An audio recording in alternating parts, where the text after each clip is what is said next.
Excelente. Muy buenas noches a todos, o buenos días, dependiendo de dónde se encuentren en el mundo. Esta es la clase número 10 que tenemos de este curso sobre los 13 principios de Maimónides, estudiándolos en un nivel básico, pero principalmente desde un nivel más profundo, desde la perspectiva que nos ofrece la Kabbalah y principalmente el Hasidismo, específicamente el Hasidismo Chabad, que se caracteriza por explicar los temas de una forma intelectual, de una forma que el intelecto pueda entender sobre Dios y para así poder internalizar las cosas que puedan ser parte de la vida. El fundamento que estamos viendo por ahora es el segundo fundamento que habla sobre la unicidad de Dios. Maimónides escribe lo siguiente sobre el fundamento, que dice: creo con fe absoluta que Dios es uno, y no existe ninguna unidad como la suya, y solamente Él es nuestro Dios, Él era, Él es, y Él será. Eso es lo que dice Maimónides. Entonces, ¿qué hemos visto como repaso? De hecho, esta es la última clase del segundo fundamento. Y ustedes van a ver que la clase va a ser un poco distinta. Como repaso hemos visto sobre la anulación de la creación a la existencia de Dios, sobre cómo surge la creación finita a partir de la existencia infinita de Dios, y principalmente hablamos sobre la negación de la dualidad, es decir, que no hay nada aparte de Dios y que la única existencia real es Él. Y precisamente a eso llegamos a tener una mayor comprensión sobre la unicidad de Dios. El tema que vamos a tocar, y lo más importante, es precisamente esta clase. Las primeras clases, principalmente, fueron clases sobre información. En jerga hasídico se le llama haskole. Mucha información de cómo está estructurada espiritualmente los asuntos, etc. Mucha información. Pero como dijimos, toda la idea de revelación de Dios, que la creación, revelación de Dios, es para que Él pueda revelarse en nuestra vida, en nuestro mundo, en todos los eventos que nosotros vivimos. Por ende, incluso los 13 principios de Maimónides deben estudiarse no como un tipo de conocimiento y para creerme que yo ahora soy un monoteísta que conoce muy bien en lo que cree, sino para llevarlo a la práctica, para que eso afecte las emociones de la persona, las emociones, los conceptos, y que eso se refleja en la vida de él. Entonces, las primeras 3 clases fueron al estilo de saber y conocer las ideas. Y ahora que ya tenemos una idea sobre la unicidad de Dios de una forma profunda, entonces hay que hablar sobre cómo reflejar la unicidad de Dios en la vida. El Rebbe de Lubavitch decía una frase, una y otra vez la repetía: Hamaise hu ha'ikar. La acción concreta, las cosas hechas, eso es lo principal. Es muy lindo todo el aprendizaje, pero todo el aprendizaje tiene que ser hecho ¿para qué? Para llevarlo a la práctica. Y precisamente esa es la idea de esta clase. Que podamos tratar de entender e internalizar la idea de la unicidad de Dios, la concepción de la unicidad de Dios en nuestra vida. Para eso vamos a hablar sobre la unicidad de Dios y el autosacrificio. Primero, a modo de una introducción, el propósito de la concientización sobre la unicidad de Dios es que el ser humano inculque, viene la palabra, inculque y empape. Es algo que está empapado, algo que está completamente imbuido en un asunto.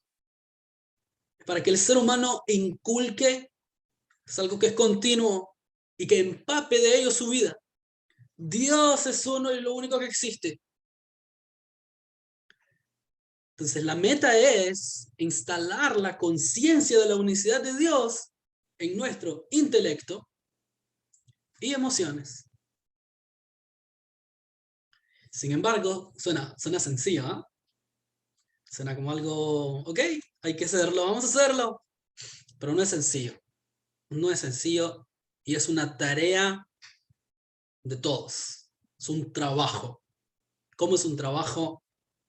Se levanta por la mañana y dependiendo de las horas del trabajo, pero en el trabajo, cuando uno está en el trabajo, no está distrayéndose con el teléfono, el trabajador ideal, claro. No está distrayéndose con el teléfono, no está pensando en otra cosa, no, está enfocado en el trabajo. Maimónides dice que una persona que trabaja, un asalariado, tiene que cada minuto del que está trabajando le están pagando. Por ende, no puede distraerse y empezar a hacer otras cosas porque eso es considerado robo. Como que esté robando. No le pagan porque esté distraído. Le pagan para que trabaje. Dios demanda de nosotros también trabajo. ¿Cuál es ese trabajo? ¿Cuál es esa tarea? Que en el hebreo se le llama avodah. Avodah.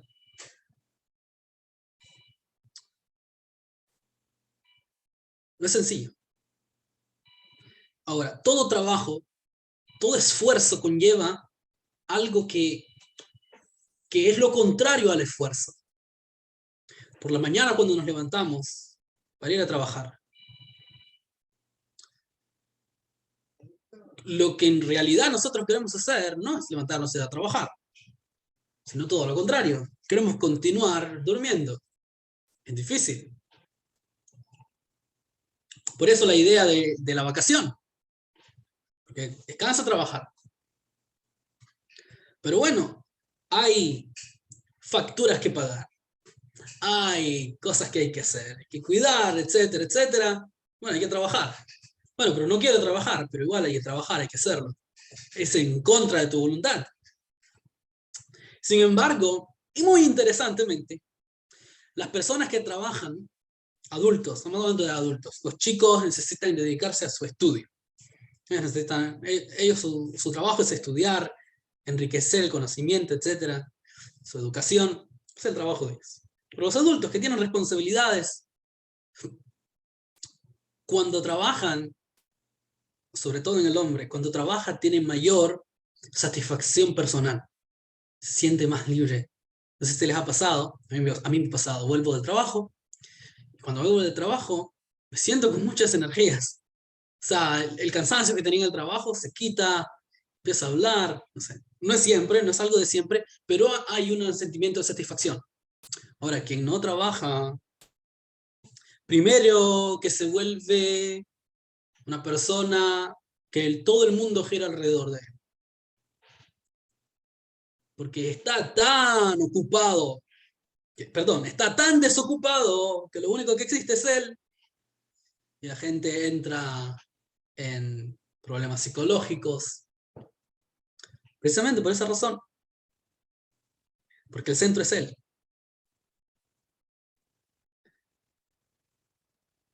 Y este precisamente es el problema también que ocurre en el servicio a Dios, en la tarea espiritual de cada uno de nosotros. ¿Por qué? Porque hay algo también que entorpece y presenta un obstáculo para esta misión. Esto se llama el ego. Cuando hablamos de ego, nos referimos, no estamos hablando de una persona petulante. Ese es un ego, pero un bien expresado. Alguien podría decir, no, pero yo no soy petulante, soy muy humilde. Damas y caballeros presentes en esta clase virtual, todos nosotros tenemos ego. Porque cuando hablamos de ego, estamos hablando de la satisfacción de nuestras emociones. Lo que yo quiero, lo que a mí me apetece. Entonces, nuestro ego obedece únicamente a nuestras emociones.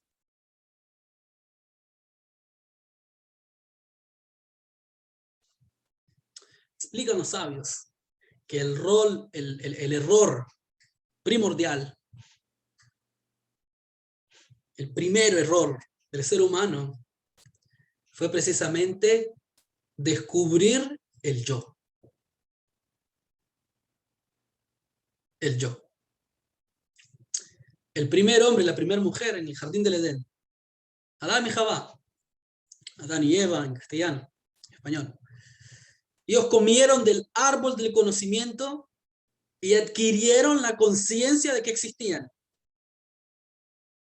Se sintieron a sí mismos. Ah, existimos, somos, percibimos.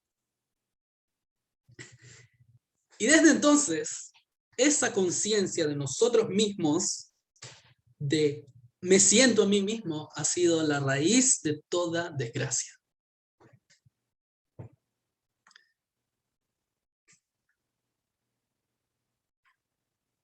Vieron que no estamos hablando ya de cosas muy espirituales, muy elevadas, abstractas, se volvió personal. Ahora estamos hablando de nosotros, que ese es el propósito.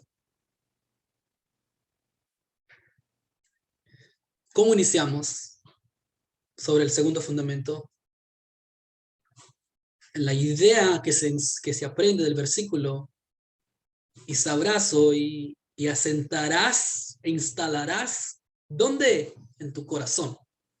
Es decir, en tus emociones, en ti mismo. De nuevo, toda la idea, todo el propósito de la revelación de Dios es para que lo vinculemos y lo traigamos hacia nosotros.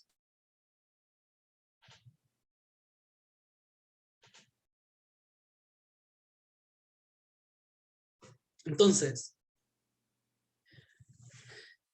expresiones tales como yo, es que yo soy esto, es que yo soy lo otro, yo tengo el título tal, yo hice esto, yo hice lo otro. Toda nuestra vida, la sociedad, gira alrededor del yo, mi perfil de Facebook, mis seguidores. Entonces, el yo y el mí son eso precisamente ahí. Mi casa, mi trabajo, mi religión, mi creencia. ¿Por qué hablo de religión y creencia? Porque el ego es tan bandido que se disfraza de religioso. En los círculos hasídicos decimos el Yetzer Hara, ese es el Yetzer Hara, el ego. Se disfraza de rabino. Yo no tengo, en Chabad no usamos los, ¿cómo se le llaman? Las peot, en hebreo, largos. No es una costumbre en Chabad. Por aquello de que se piensa de que vestimenta, si bien es cierto, es algo importante, bueno, es importante y tiene su razón, porque la persona, tanto como por afuera como por dentro, tiene que ser modesto. El Yetzer Hara se viste como rabino, habla como rabino y analiza como rabino. Igual el Yetzer Hara se viste de monoteísta, te da razones de monoteísmo aparente. ¿Y cómo podemos identificarlo? Porque siempre gira alrededor de mí, alrededor de mi yo, no alrededor de Dios.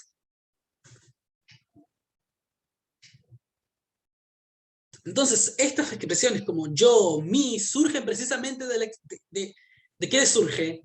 De que yo me percibo a mí mismo, percibo mi existencia. Y esto no es más que la negación de la unión de Hashem con la creación.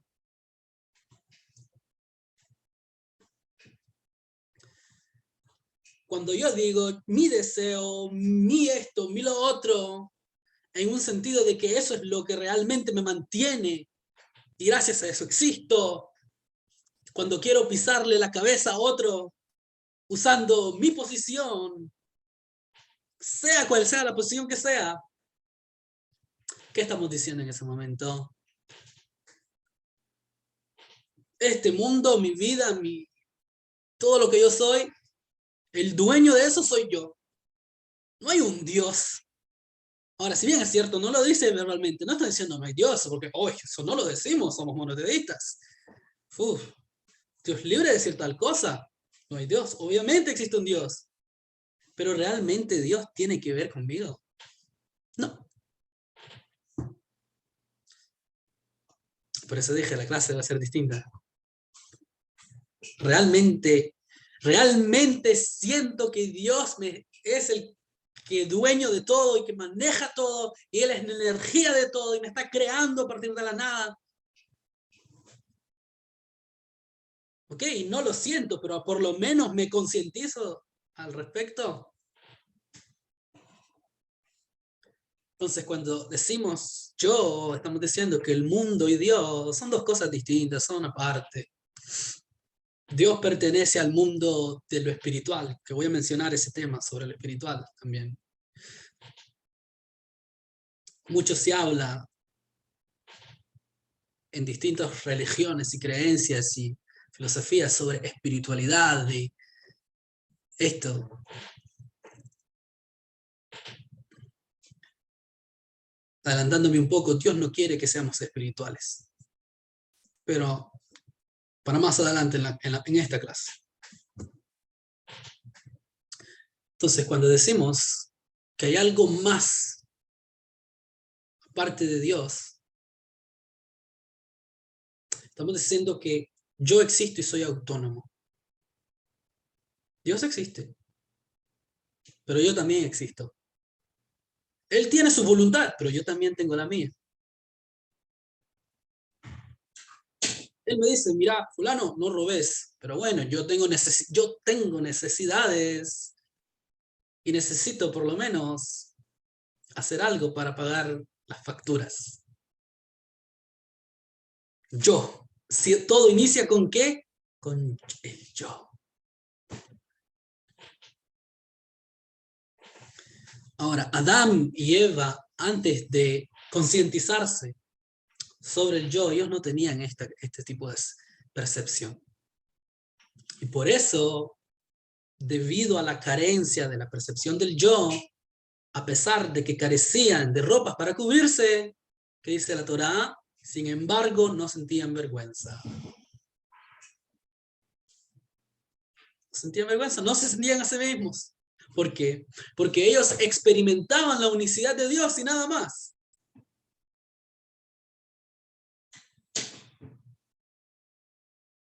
Entonces, de eso es lo que estamos hablando cuando mencionamos el término ego.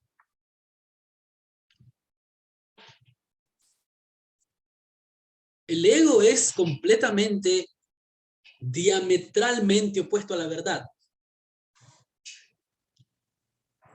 ¿Qué implica verdad? Al final de la clase pasada, vimos como Maimónides dictamina que no hay verdad como la verdad auténtica de Dios. ¿Qué implica verdad? ¿Qué es verdad? No es lo contrario de la falsedad. La verdad no es lo contrario de la falsedad. La verdad es lo contrario a la incontinuidad, a la no constancia, a lo no estable. Entonces, la verdad es algo que siempre es constante, no cambia, no se transforma. Los 7 preceptos de Bnei Noach son una verdad divina que no se transforma.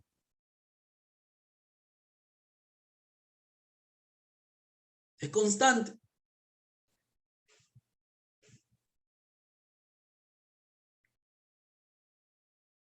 Eso como un ejemplo de cómo se expresa la verdad de Dios en todos los niveles.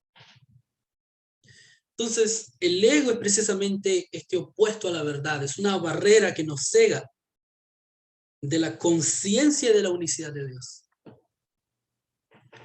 Ahora, cuando yo como ser humano me concientizo sobre la omnipresencia de Dios, de cómo Dios está presente en cada detalle y que en realidad todas las cosas físicas, el universo entero, no es sino la fuerza divina de Dios creándolo, y eso mismo es la divinidad de Dios. Cuando me analizo sobre esto, me doy cuenta que Dios y la creación están tan unidos que en sí mismo la creación frente a Dios es nada. Mi creación, mi ser, mi yo, mi, no es nada, es insignificante. Cuando me vuelvo consciente de esto, entonces es posible que yo pueda tomar esto y reflejarlo, plasmarlo en mi conducta diaria. ¿Cómo se logra eso? A través precisamente del estudio de la voluntad divina de Dios, llámese halajá, el procedimiento legal que una persona tiene que hacer para cumplir la voluntad de Dios.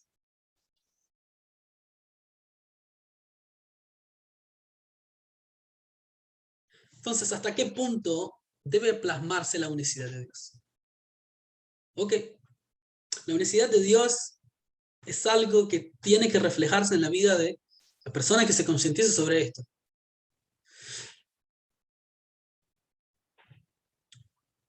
Entonces, en la vida es posible que se nos presenten situaciones donde se vean enfrentados a la necesidad de proclamar la adherencia a la unicidad de Dios. ¿Qué harán en ese momento? Son momentos que van a estar entre la espada y la pared, ya sea por eventos externos o internos. ¿A qué me refiero? Doy un ejemplo. El pueblo judío, durante siglos, han muerto precisamente para santificar el nombre de Dios. ¿Qué quiere decir santificar el nombre de Dios? No expresar ningún acto de reconocimiento a otra fuerza, sino solamente a Dios. Hay tres cosas por las cuales un judío tiene que dejarse matar y no puede cambiar su religión, su emuná, expresarla. Pero todo el resto de preceptos, la Torá tiene una regla, que es que debe escoger la vida. Si una persona en Shabbat, por ejemplo, una mujer va a dar a luz, y el marido le dice, wow, es Shabbat, no puede mover el auto, ni etcétera, etcétera. Entonces, no, la Torá no dice eso. Todo lo contrario, la Torá ordena que se transgredan todas las leyes del Shabbat para que la mujer pueda dar a luz. ¿Por qué? Porque es primaria la vida.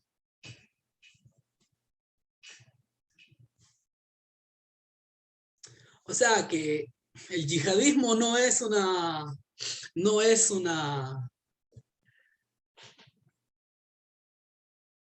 lo más, no es el pináculo de la demostración de fe en el monoteísmo de la Torá. No. Sin embargo, existe la idea de dar la vida misma por tres cosas.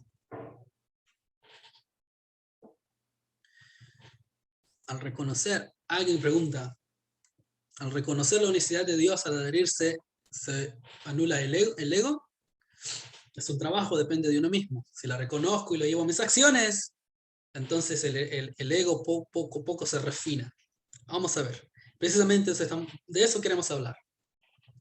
Entonces, un judío debe dejarse matar por tres cosas. Así que literalmente, si le dicen que comete idolatría, si le dicen que cometa asesinato, y si le dicen que cometa relaciones sexuales prohibidas.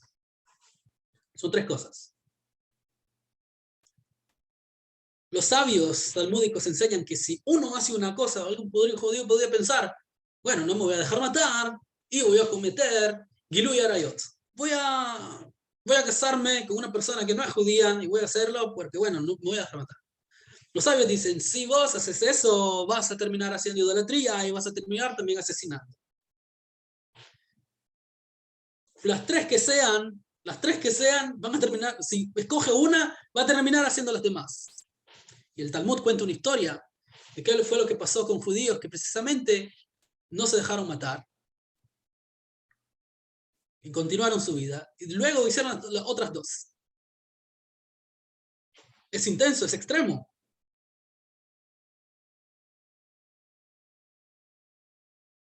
Pero la pregunta es, ¿y el Noágida?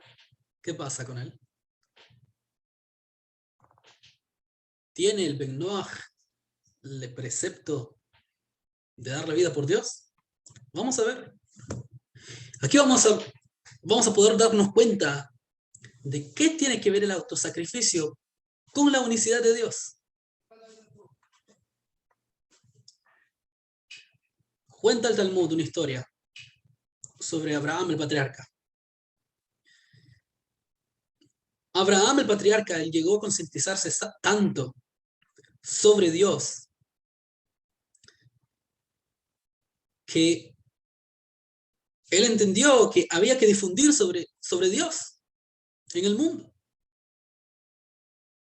Estamos hablando en una época donde Nimrod fue un ser humano que se declaró a sí mismo la deidad.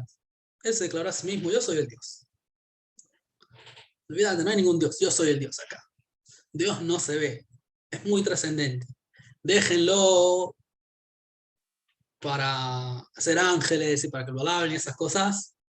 Acá el rey soy yo. Nosotros muchas veces somos ese Nimrod. Ese es el ego, ese es Nimrod. Y Abraham dijo, no, Señor. Ahora, estamos hablando de una persona que tenía una posición, al ser hijo de una persona cercana en el gobierno de Nimrod, no era un cualquiera. Era una persona con posición. Y lo que él decía era escuchado. ¿Qué pasó? Invitaba a clases en su casa.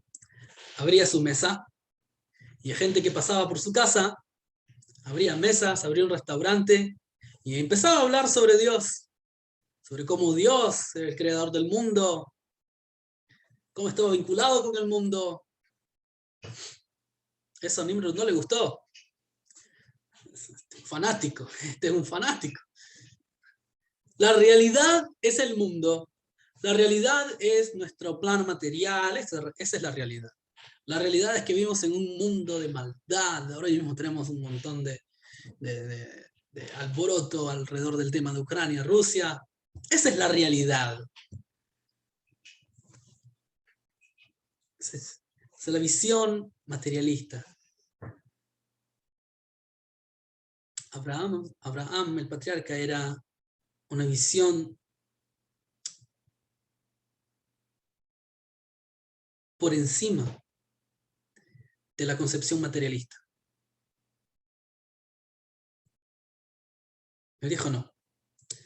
Lo material depende constantemente de una fuerza divina. Nimrod dijo, no me gustan las ideas que este tipo está esparciendo en la gente. Vamos a darle una lección. También a todos los que están creyendo en lo que él dice, vamos a darle una lección. Hace una invitación a la plaza principal, lo traen frente de Nimrod, hacen una hoguera. Y Abraham vino, como se le llama en hebreo, Abraham el patriarca, dice, prefiero morir antes de que reconocer que vos, Nimrod, sos un dios. Que vos sos la deidad verdadera. Y cuenta el Talmud que ocurrió un milagro, lo lanzan al fuego, ocurrió un milagro, no se quemó.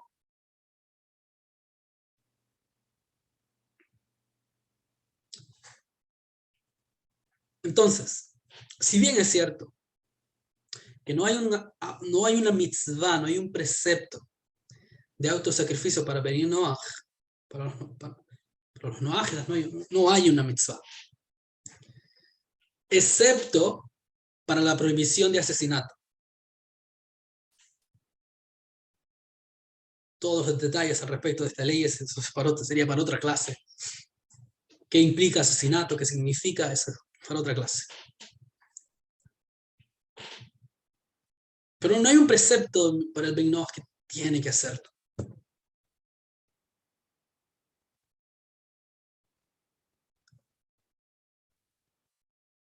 Entonces implica que Abraham, ¿por qué? La pregunta es, ¿por qué llegó a la conclusión de que tenía que dar la vida por sus creencias? Así lo dice la ley. Un Ben Noach,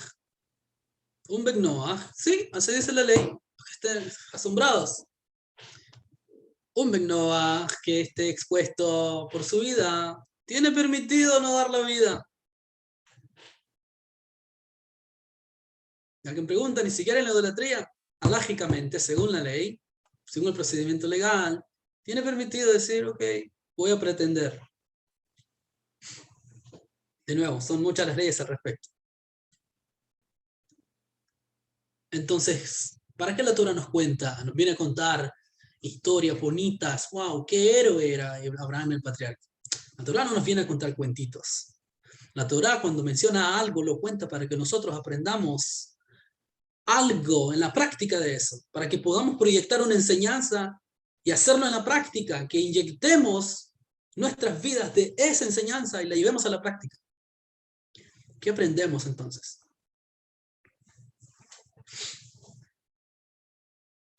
Hay un versículo en el libro de los Salmos que dice que la muerte de los Hasidim, de los piadosos, le es preciada a Dios. Y aquí vamos un poco más profundo. Explica el hasidismo que esta muerte se refiere a qué? Al autosacrificio que estamos hablando. En hebreo se le llama Mesirut Nefesh.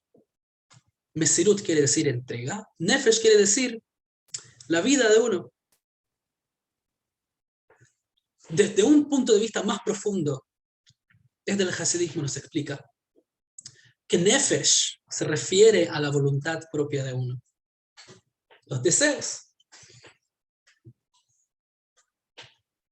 Entonces, cambia la traducción de la palabra Mesirut Nefesh. Ya no es autosacrificio, sino es una abnegación absoluta de mi voluntad.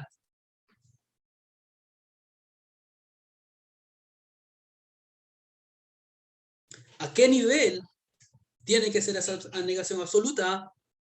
Al nivel de que la voluntad divina es mi voluntad.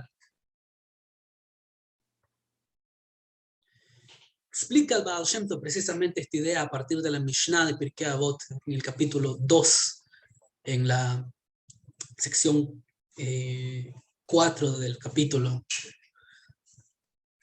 Parafraseando lo que dice en hebreo, dice la Mishnah, lleva a la práctica su voluntad, es decir, la voluntad de Dios, tal como si fuera la tuya.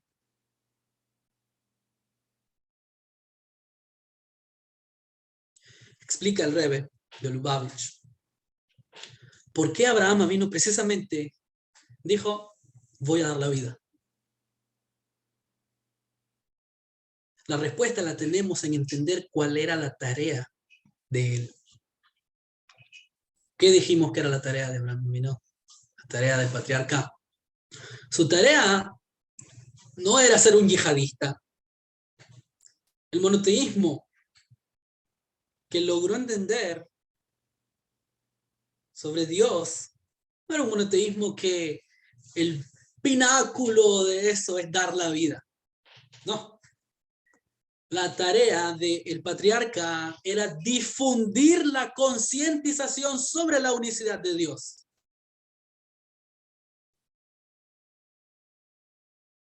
Y se explica en el Hasidí, que Abraham iba de lugar en lugar en la tierra de Canaán y también fuera de la tierra de Israel, ¿Y para qué lo hacía? ¿Para qué fue todo ese movimiento que hizo? Para publicitar, para difundir el nombre de Hashem en el mundo.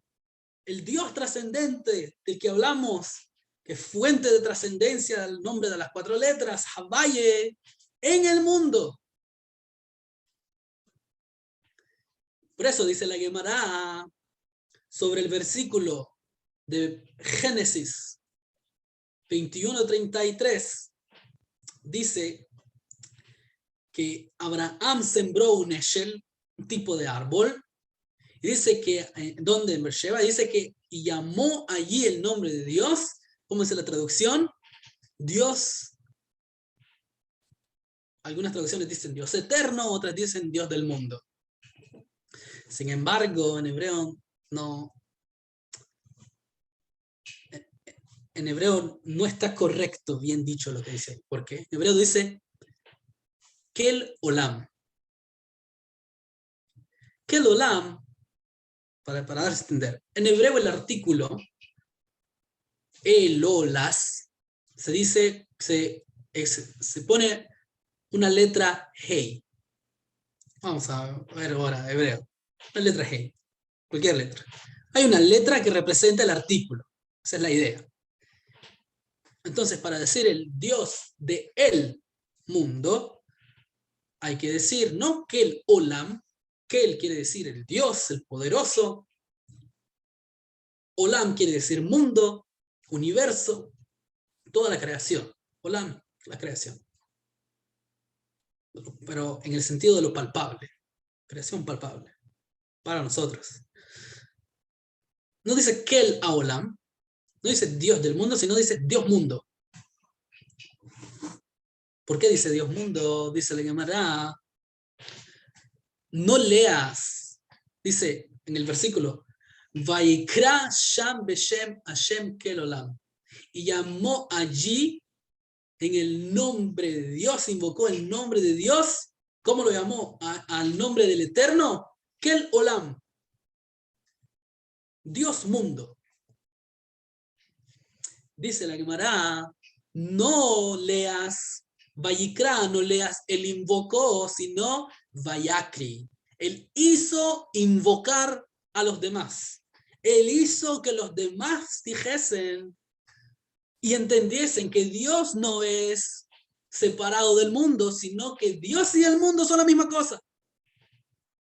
Por eso no dice Dios del mundo, sino dice Dios mundo. Son la misma cosa. Y al ser que llegó a la comprensión y difundía sobre la comprensión de no solamente un Dios elevado y exaltado, espiritual y divino, sino como un Dios que está involucrado en todas las áreas de la vida, como Él está involucrado con el mundo. Entonces, al ser que esa conciencia fue puesta a prueba, fue puesta en cuestionamiento, entonces Él dijo, incluso si es necesario para dar concientización sobre el nombre de Dios en el mundo, si es necesario dar la vida, voy a dar la vida.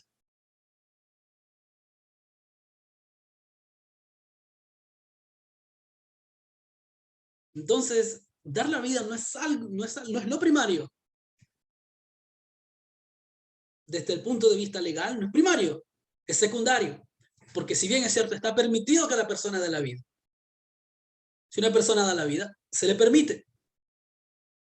Precisamente donde lo aprendemos, de esta acción de Abraham el patriarca. Esto fue antes de la Torá. Entonces él tenía el estatus de Ben Noach. De ahí aprendemos que un Ben Noach tiene permitido dar la vida.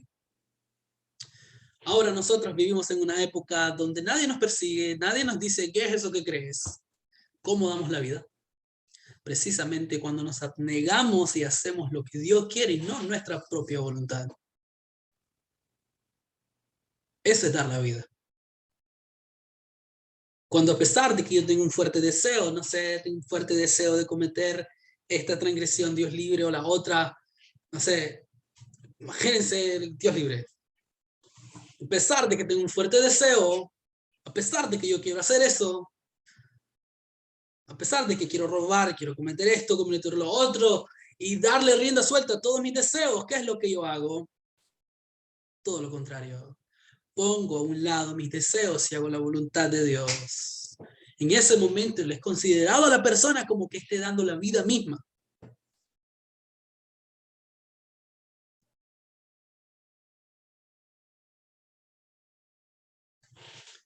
Entonces, el continuo entrenamiento de esta idea en la vida de uno refleja precisamente esa expresión de fe, y la persona verdaderamente trasciende. Eso es trascender. Porque como dijimos en nuestras clases pasadas, alguien podría decir, yo fui creado con estas inclinaciones, yo fui creado con estos deseos, entonces voy a darle rienda suelta, no puedo salir de eso, así fui creado. Viene Hashem en la Torah y te dice, yo soy el único, y por ende toda tu existencia depende de mí. Y al ser que toda tu existencia depende de mí, entonces, ¿cuál es toda la idea de tu creación? Que me sirvas a mí. Deseas trascender por encima de las cosas que te cuestan y que es difícil. Entonces, ¿qué es lo que hay que hacer? Concientizarse sobre la unicidad de Dios.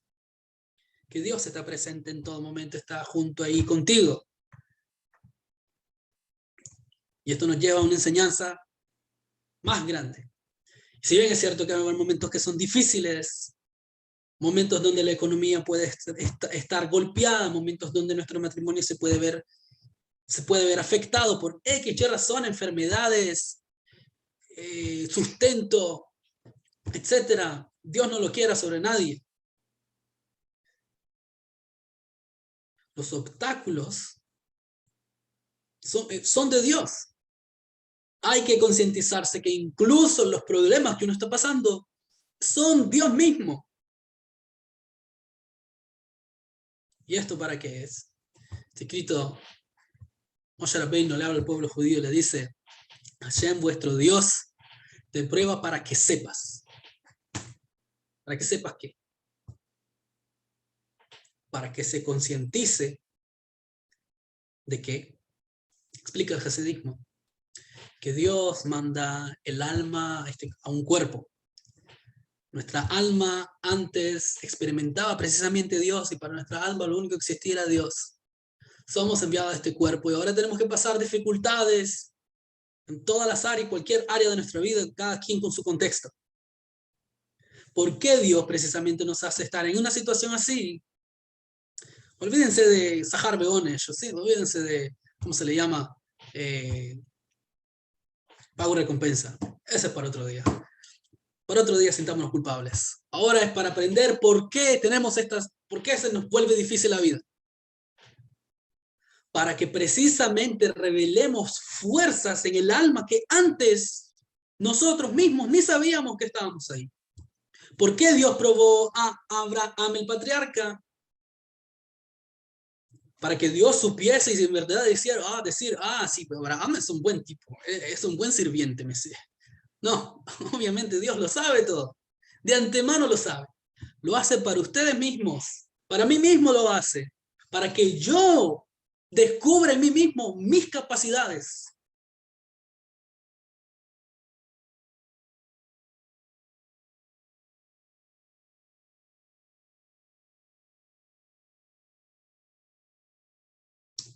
Habíamos mencionado antes sobre la idea de que los preceptos que hacen revelan divinidad en el mundo.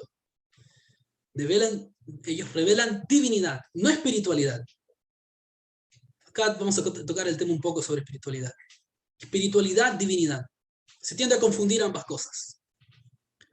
La espiritualidad es una creación, es un medio para que alcancemos la divinidad.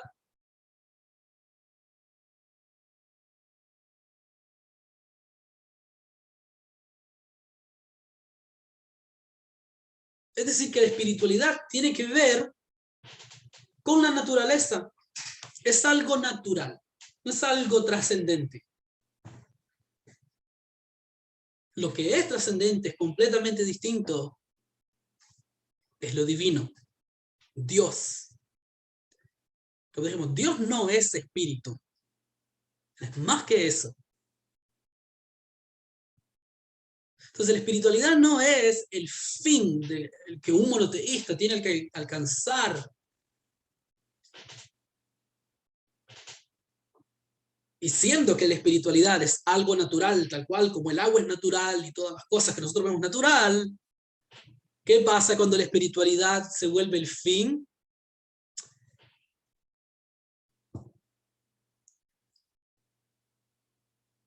Se convierte en una fuente de egoísmo.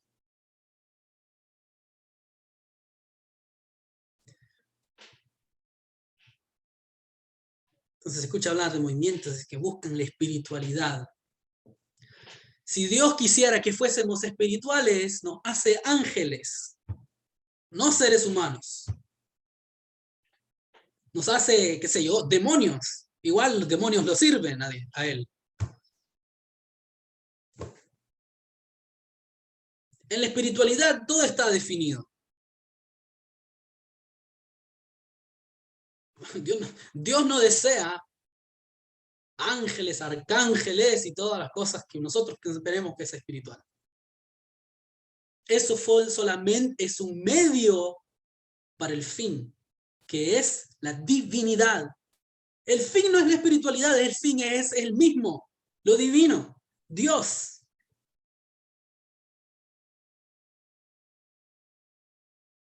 Entonces, quien vende la espiritualidad está vendiendo como que esté vendiendo Coca-Cola, tal cual.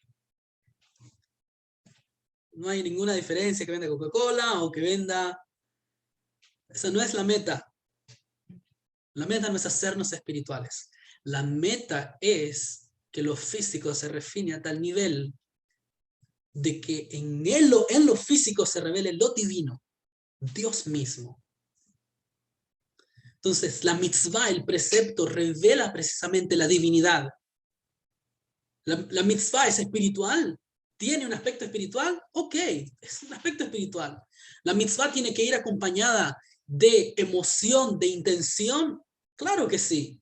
Ambas cosas tienen que ir, tanto la acción como la intención. Pero la intención no es el fin.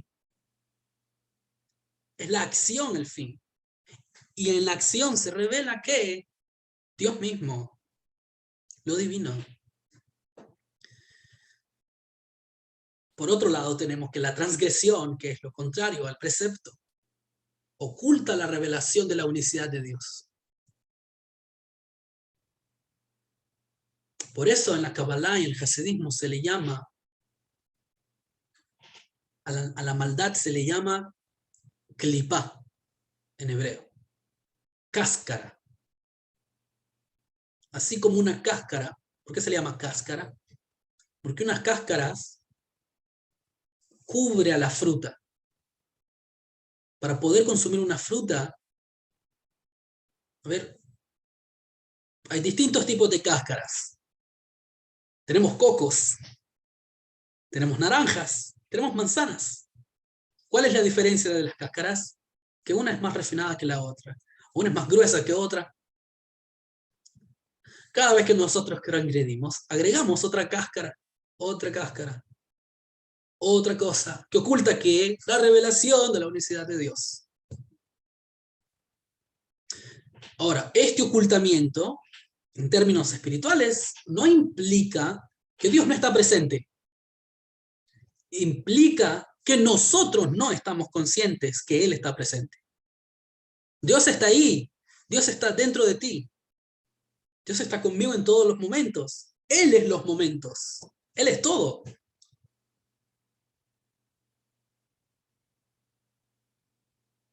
Entonces, la clipá, la cáscara, la transgresión, oculta activamente la divinidad.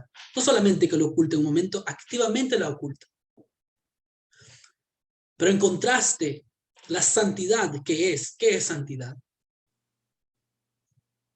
Hacer precisamente la voluntad del Creador. Eso es santidad.